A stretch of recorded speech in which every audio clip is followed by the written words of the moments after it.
Doctor प्रेरणा जैन। हम एक नया टॉपिक शुरू करने जा रहे हैं। हमारा जो सेकंड पेपर है financial accounting and decision making, उसमें से नाम है उसका वैल्यू एडेड स्टेटमेंट यानी मूल्यवर्धन विवरण पत्र। देखिए, कोई भी कंपनी जब एस्टेब्लिश होती है तो ऐसे में उसका जो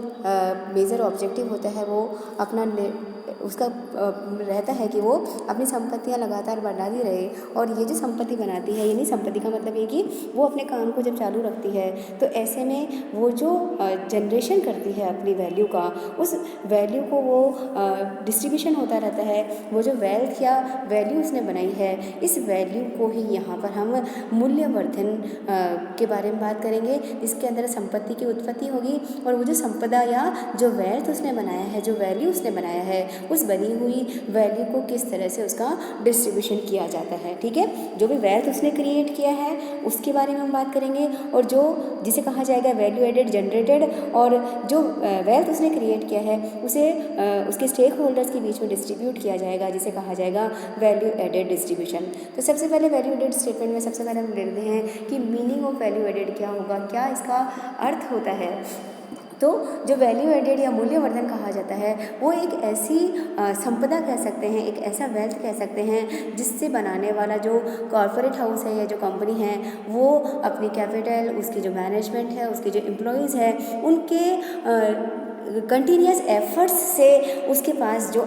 जनरेट हुआ है वो उसका वैल्यू एडेड हो सकता है। यानी value addition is a wealth the reporting entity has been able to create by its own and its employees benefit. ये एक डेफिनेशन हम यूज़ कर सकते हैं, या हम ये कह सकते हैं कि the abstraction of value added refers to the increase in the value of a product और service resulting from an alteration in the form, in the location, in the availability, excluding the cost of material.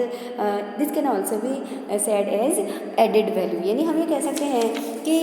जो मूल्यवर्धन है जिसके अंदर एक ऐसा विवरण पत्र हम बनाएंगे जो संस्था ने अपनी कैपेसिटी, अपनी कैपिटल, अपनी लेबर की कैपेसिटी और अपने अदर रिसोर्सेज को यूज़ करके जो वेल्थ उसने क्रिएट किया है उसके बारे में बताता है। और कुल मिला के यहाँ पर हम ये कह सकते हैं कि इसमें लेबर हो सकता है जिसे वेज, सैलरी एक्सेट्रा दिया जाएगा, जो फाइनेंस प्रोवाइडर्स हैं जिन्हें इंटरेस्ट ऑन लोन या कैपिटल पर हम डिविडेंड देते हैं, गवर्नमेंट को हम टैक्स देते हैं, और जो बिजनेस के पास रह जाता है वो उसका रिटेन अर्निंग होता है। तो कुल मिला के वैल्यू एडिशन का जब हम कैलकुलेशन करने जाएंगे तो यहाँ पे हमें एक फॉर्मेट बनाना पड़ेगा, कैसे कैलकुलेशन होगा। तो वैल्यू एडिशन जो हमें पता करना है इसके लिए हम दो तरह की अप्रोच यूज़ कर सकते हैं। एक अप्रोच होगी आपकी एडिटिव अप्रोच, जिसे योगात्मक विधि कहा जाएगा, और दूसरी जो अप्रोच होगी वो सब्ट्रैक्टिव अप्रोच होगी, जिसे ऋणात्मक विधि किया जाएगा। देखिए, मैंने आपको 4 पार्ट बताए कि जो भी वैल्यू बनाता है किसी भी इंडस्ट्री में, जब वेल्थ या वैल्यू का जनरेशन होता है तो उसको उसके जो कॉन्ट्रीब्यूटर्स होते हैं उसके अंदर लेबर होता है, फाइनेंस प्रोवाइडर्स होते हैं जो वित्त हमें देते हैं, गवर्नमेंट होती है उसका एक पार्ट, और चौथा पार्ट बिजनेस ओन यानी खुद बिजनेस होता है। तो यहाँ पर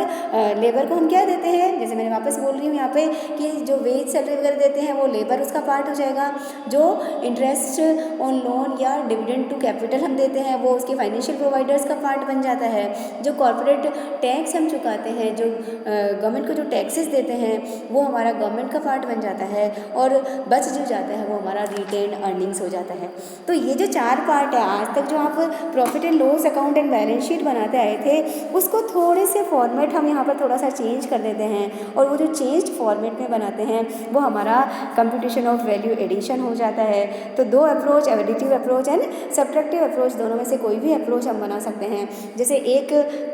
जो फॉर्मेट है वैल्यू एडेड स्टेटमेंट वो आपके सामने है, जिसमें हमने बनाया है, ऊपर लिखेंगे वैल्यू एडेड स्टेटमेंट, फॉर नाम लिख देंगे, और जैसे किसी भी कंपनी का नाम है तो उसका नाम लिख दिया। एक कॉलम बन गया पर्टिकुलर्स का, सामने आप बना लीजिएगा इसका अमाउंट का कॉलम, जब आपको फिगर्स दिया जाएगा। पहले रो फॉर्मेट हमारे पास है जिसमें हमने कहा है सबसे पहले होगा कि वैल्यू जनरेट कहाँ से हुई है, तो इसीलिए ऊपर लिखा हुआ है, देखिए जनरेशन ऑफ वैल्यू एडेड, यानी जनरेशन का मतलब होता है वैल्यू बनी किससे है। तो वैल्यू कहाँ से आती है, जब हम किसी भी एक्टिविटी में सेल्स करते हैं या कोई अदर इनकम हमारी होती है, तो सेल्स और अदर इनकम में से हम मटेरियल की कॉस्ट को हम यहाँ पर, या सर्विसेज जो बेसिकली हैं उनकी कॉस्ट को माइनस कर देते हैं, तो ये बच जाता है value generated by manufacturing and trade activities, right. हमें वैल्यू कितनी बनी, देखिए मटेरियल जितना लगा था उसको माइनस कर दीजिए, तो जो बचा है वो वैल्यू का जनरेशन बता देता है। अगर आपके पास कोई इन्वेस्टमेंट की इनकम है तो इन्वेस्टमेंट की इनकम को इसके अंदर जोड़ दीजिए, तो ये पता लग जाएगा आपके पास कि आपकी टोटल वैल्यू जनरेट कितनी हुई है। अब ये जो जनरेट वैल्यू हुई है, इसको मैंने जैसे आपसे कहा था कि 4 पार्ट होते हैं जहाँ इस वैल्यू का हम एप्लीकेशन करते हैं। पहला पार्ट है एम्प्लॉयज़, दूसरा पार्ट है गवर्नमेंट, तीसरा पार्ट है प्रोवाइडर्स ऑफ कैपिटल, और चौथा ऊपर नीचे कर सकते हैं, चौथा पार्ट है बिजनेस के लिए रहा, जिसे री इन्वेस्टमेंट ऑफ बिजनेस कहा जाता है। तो एप्लीकेशन ऑफ वैल्यू एडेड का पार्ट करेंगे हम डिटेल कि जैसे अगर सपोज कीजिए आपने 10 लाख रुपीज़ आपका टोटल वैल्यू एडेड है, तो 10 लाख में से एम्प्लॉयज़ को आपने कितना दिया है, एम्प्लॉयज़ को आप देंगे सैलरी, वेज या कोई अदर बेनिफिट देंगे, तो एम्प्लॉयज़ को 10 लाख में से कितना दिया वो उसके एम्प्लॉयज़ के सामने लिख देंगे। फिर इसमें ऐड करेंगे या सेकंड पार्ट बनाएंगे गवर्नमेंट को आप एक्साइज ड्यूटी देते हैं, इनकम टैक्स देते हैं या और भी कोई टैक्स देते हैं, तो गवर्नमेंट को जितने टैक्सेस दिए हैं वो टैक्सेस हम लिख देंगे। उसके बाद तीसरा पार्ट हम बनाते हैं हमारे प्रोवाइडर्स ऑफ कैपिटल। तो प्रोवाइडर्स ऑफ कैपिटल 2 तरह के होते हैं, एक जो हमें लोन देते हैं, जैसे आपने डिबेंचर्स इशू कर रखे हैं तो इंटरेस्ट ऑन बोरोइंग्स हो जाएगा, और जो पूंजी चाहे वो प्रेफरेंस शेयर्स है चाहे इक्विटी शेयर्स है, होल्डर्स को, शेयर होल्डर्स को जो देते हैं वो आपका डिविडेंड हो जाता है, तो वो प्रोवाइडर्स ऑफ कैपिटल वाला पार्ट हो जाता है। और फोर्थ पार्ट हम बनाते हैं कि बचे हुए का हमने री इन्वेस्टमेंट बिजनेस में किया है। एक इसके अंदर आता है हमारा, नीचे थोड़ा फोटो में रह गया है, प्रॉफिट जो रिटेन किया है वो आएगा, और दूसरा डेप्रीशिएशन को भी हम री इन्वेस्टमेंट का ही पार्ट मानते हैं। तो इस तरह से हम कुल मिला के टोटल वैल्यू जो जनरेट हुई है और जो टोटल जो जनरेटेड वैल्यू है उसका हमने वैल्यू एप्लीकेशन कहाँ किया है, उसका हम यहाँ एक तरह से ये नया तरह के फॉर्मेट में स्टेटमेंट बनाते हैं। अभी तक हम प्रॉफिट एंड लॉस अकाउंट बनाते थे जिसके अंदर एक्सपेंस और इनकम लिखते थे या डेबिट साइड क्रेडिट साइड होता था। यहाँ ये स्टेटमेंट है तो स्टेटमेंट फॉर्मेट में बनेगा, जिसमें एक पर्टिकुलर्स का कॉलम होगा, दूसरा अमाउंट का कॉलम होगा, और सबसे पहले हम लिख देंगे generation of value added, right. और उसके बाद इसका पार्ट 4 पार्ट कर दिया हमने, एप्लीकेशन ऑफ वैल्यू एडेड, और इस तरह से इन चारों में बांट देते हैं। तो हमारा ये नॉर्मली वैल्यू एडेड का कैलकुलेशन या कंप्यूटेशन निकल के आ जाता है। नेक्स्ट लेक्चर में हम इसको प्रैक्टिकली और करने की कोशिश करेंगे। Thank you so much.